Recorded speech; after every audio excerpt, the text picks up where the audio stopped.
que pessoas como Seba, elas não podem prevalecer no nosso meio. Pessoas com atitude de Seba, elas devem ser extirpadas, tiradas do nosso meio. Porque o que Seba vai fazer, que ele vai causar uma divisão em Israel. E nós sabemos muito bem que a divisão não vem de Deus, de forma nenhuma. É claro que nós estamos falando para uma igreja sadia, e nós que somos crentes, nós sabemos muito bem disso. Atitude como essa de Seba, ela não é aceitável no nosso meio.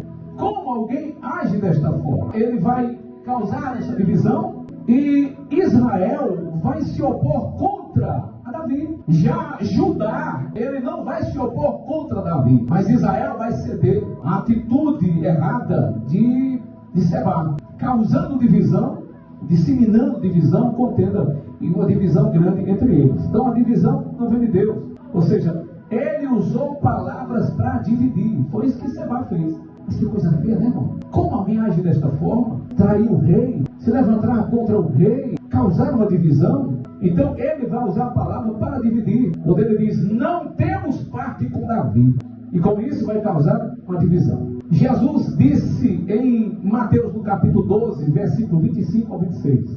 Disse Jesus em Mateus, ele vai dizer, Jesus, conhecendo os seus pensamentos, disse-lhes, todo reino dividido contra si mesmo será arruinado, e toda cidade ou casa dividida contra si mesmo não prosperará. Palavra de Jesus. Então o que Seba estava fazendo é causando divisão. E nós sabemos que a divisão, ela leva à ruína, ela leva ao atraso, ela leva à queda. O próprio Jesus vai dizer no versículo 26 de Mateus, do capítulo 12, quando ele diz assim, se Satanás expulsa Satanás, está dividido contra si mesmo. Como então subsistirá o reino? Veja, irmão, que a divisão até no inferno não é bem-vindo lá. Imagina o meio dos crentes, né? Então Jesus disse assim, olha, se Satanás está o inferno está dividido, então não vamos subsistir. Veja como é reprovável a atitude de Seba.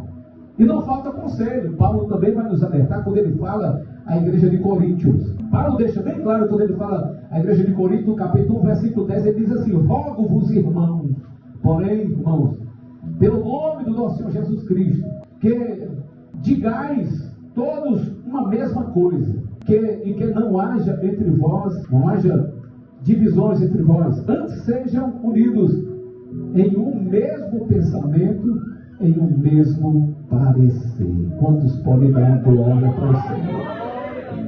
É assim que a igreja caminha, é assim que a gente anda, irmão, de mão dada. Nós precisamos estar assim, viver assim, unidos. É assim que nós vamos entrar no céu. A igreja, ela está unida. Sabe o Sebazinho que aparece por aí? A gente vai colocando para fora, porque não tem vez no nosso meio. Os Sebas não prevalecem no meio de uma igreja sadia, aleluia, porque aqui opera o Espírito Santo. Levante a mão e dá glória para ele. E é claro que o inimigo, ele vai fazer tudo ao contrário daquilo que Paulo falou. Paulo disse, olha, vivam assim, em união. Viva em união. É claro que o inimigo, ele vai agir ao contrário, ele vai buscar, ou seja, semear contenda e separação, pois ele sabe que a divisão, ela faz o quê? Enfraquece. A divisão enfraquece. Quando Seba abre a sua bocazinha, no meio do exército, no meio do povo de Deus, e abre a sua boca, ele vai enfraquecer o exército. Ele vai enfraquecer o reinado de Davi. Ele está prejudicando a Davi, o reinado. Todo o povo estava sendo prejudicado, irmão.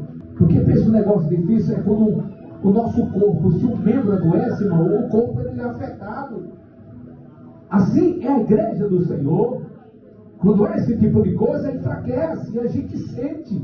E é por isso que Jesus nos chamou para sermos o que? Assim como Ele e o Pai é um. Vivemos em unidade nele. Aleluia. E os Sebas não vão prevalecer no nosso meio. Dá glória para Ele. E onde houver um sinal de divisão, deve também haver o quê? Em nós uma vontade de promover a reconciliação, a paz